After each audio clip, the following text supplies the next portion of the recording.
ചൂര മീൻ കൊണ്ടുള്ള Trivandrum fish curry. മീൻ കഴുകി വെള്ളത്തിലിട്ട് വെച്ചിരിക്കുകയാണ്. അരയ്ക്കാനുള്ള തേങ്ങ എടുത്ത് വെച്ചിട്ടുണ്ട്. അടുത്തത് ചെറിയുള്ളി, വെളുത്തുള്ളി, പച്ചമുളക്, ഇഞ്ചി. 3 പച്ചമുളക് സ്ലിറ്റ് ചെയ്ത് വെച്ചിരിക്കുകയാണ്. മിക്സി ജാറിലേക്ക് തേങ്ങയും ചെറിയ ഉള്ളിയും വെളുത്തുള്ളിയും 2 പച്ചമുളകും ഇട്ട് കൊടുക്കുകയാണ്.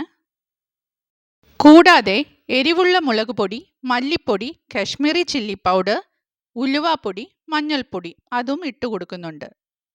കുറച്ച് വെള്ളം കൂടി ഒഴിച്ച് ചെറിയ തരിതരിപ്പോടു കൂടി അരച്ചെടുക്കണം.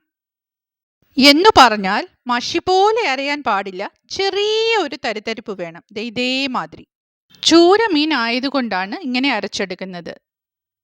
ഇനി ഈ അരപ്പ് ചട്ടിയിലേക്ക് ഒഴിക്കാം. ജാറിൽ ബാക്കിയുള്ള അരപ്പ് കുറച്ച് വെള്ളം കൂടി ചേർത്ത് കലക്കി ഇതിലേക്ക് തന്നെ ഒഴിക്കണം.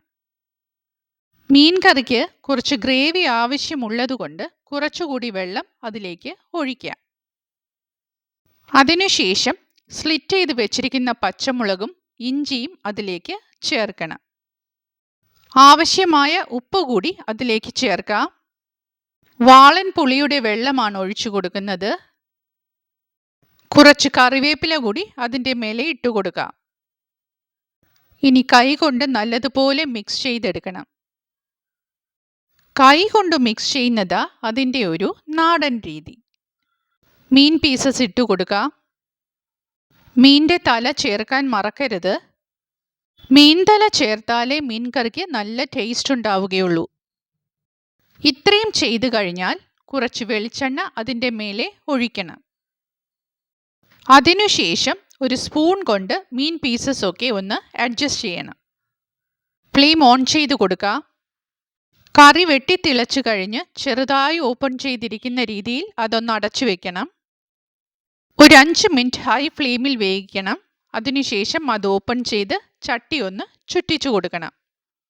സ്പൂൺ വെച്ച് ഇളക്കരുത്, മീൻ പൊടിഞ്ഞു പോകും. ഇനി ലോ ഫ്ലെയിമിലാണ് കുക്ക് ചെയ്യേണ്ടത്. പഴയതുപോലെ അടച്ചു വെച്ച് ഒരു 8 മിനിറ്റ് കൂടി വേവിച്ചെടുക്കണം. ഫ്ലെയിം ഓഫ് ചെയ്തിട്ട് ഒന്നുകൂടി ഓപ്പൺ ചെയ്തു. ചട്ടി ഒന്നുകൂടി ചുറ്റിച്ചിട്ട് വെക്കണം. കറിക്ക് ആവശ്യത്തിന് കൊഴുപ്പുമുണ്ട്, ഗ്രേവിയും ഉണ്ട്. ഇനി അതിലേക്ക് കുറച്ചുകൂടി കറിവേപ്പില ഇട്ട് കൊടുക്കാം. ഒന്നുകൂടി ചുറ്റിച്ചിട്ട് വെക്കാം. ട്രിവാൻഡ്രം ചൂരക്കറി റെഡി. നിങ്ങൾക്ക് ഈ വീഡിയോ ഇഷ്ടമായിട്ടുണ്ടെങ്കിൽ ലൈക്ക് ചെയ്ത്, സബ്സ്ക്രൈബ് ചെയ്ത്, ഷെയർ ചെയ്ത് സപ്പോർട്ട് ചെയ്യണം കേട്ടോ. Thank you.